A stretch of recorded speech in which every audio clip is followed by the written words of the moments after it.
تو نمازوں کو بنانا، جس ہماری نماز بن گئی تو یہ نماز ساری زندگی بنا دے گی۔ اس لیے قیامت میں سب سے پہلے نماز کا حساب ہوگا۔ اس لیے بھائی ہم دعوت کے کام پر بھی کھڑا کریں اور پوری کوشش کریں کہ بستی والوں میں سے کوئی بھی بے نمازی نہ رہے۔ ہم چاہتے ہیں کہ ہمارے سارے شعبوں میں درستی آ جائے تو نماز پر ڈال دیں، کیونکہ نماز اللہ کا اتنا بڑا امر ہے کہ انسان سب چیزوں کو چھوڑ کر، سب چیزوں کا خیال چھوڑ کر، اپنے آپ کو نکال کر اللہ کے سامنے کھڑا ہوتا ہے۔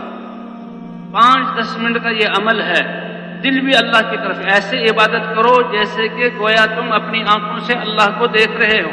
اگر یہ حاصل نہیں ہو سکتا تو اتنا تو ہے کہ اللہ مجھے اس نماز پڑھتے ہوئے دیکھ رہا ہے، تو دل بھی اللہ کی طرف متوجہ، زبان سے بھی وہ کلام جو اللہ نے فرمایا، تکبیر، تسبیحات، قرآن کی قراءت، ثنا، سورہ فاتحہ، اور اعضاء بھی جو ہیں جو پابند ہیں اعمال، اب کھڑے ہونا ہے، اب رکوع میں جانا ہے، اب سجدے میں جانا ہے، اور کان بھی کہ امام پڑھ رہا ہے تو اس کی قراءت کی طرف، سارے اعضاء کو نماز میں اللہ کے حکم کا پابند کر دیا۔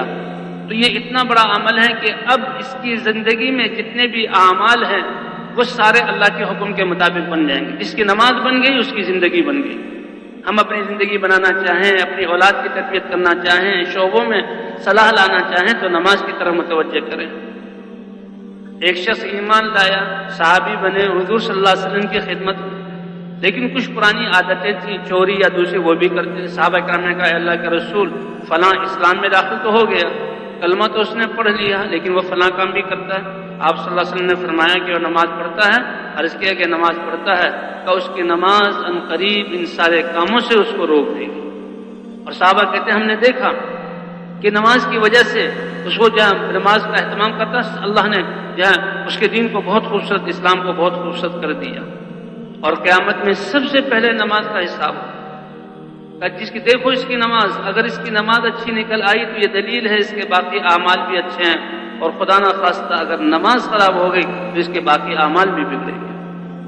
حضرت عمر رضی اللہ تعالی عنہ کسی شخص کے بارے میں کسی علاقے کی ذمہ داری کا ارادہ فرماتے تو اس کی نمازوں کو دیکھتے تھے۔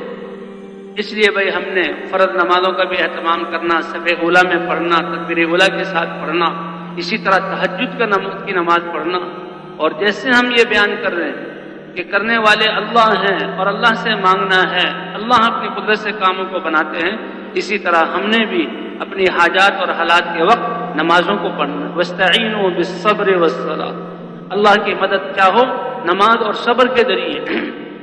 نماز، جب بھی کوئی حاجت پیش آ جائے فوراً نماز کی طرف متوجہ، اپنے گھر والوں کو نماز کی طرف متوجہ کریں۔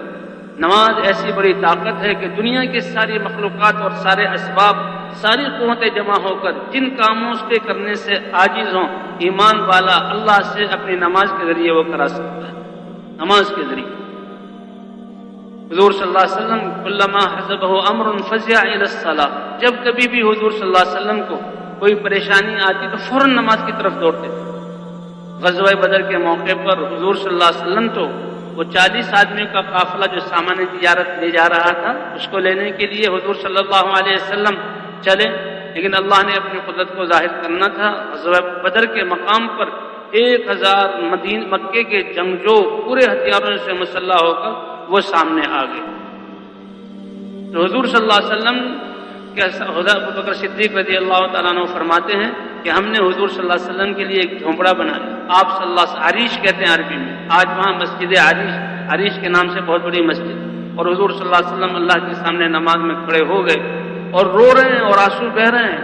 آپ اللہ کے رسول ہیں، اللہ کے حبیب ہیں، سید المرسلین ہیں، آپ کے ساتھ صحابہ کی جماعت ہے، مدد یقینی ہے، لیکن اس صورت میں بھی امت کو بتلانے کے لیے اور اپنا عمل وہ اللہ کے سامنے رو رہے ہیں نماز میں۔ اے اللہ، اگر یہ جماعت تھوڑی سی جس کو میں لے کر آیا ہوں اگر اس کا صفایا ہو گیا تو پھر محنت پر پانی پھر جائے۔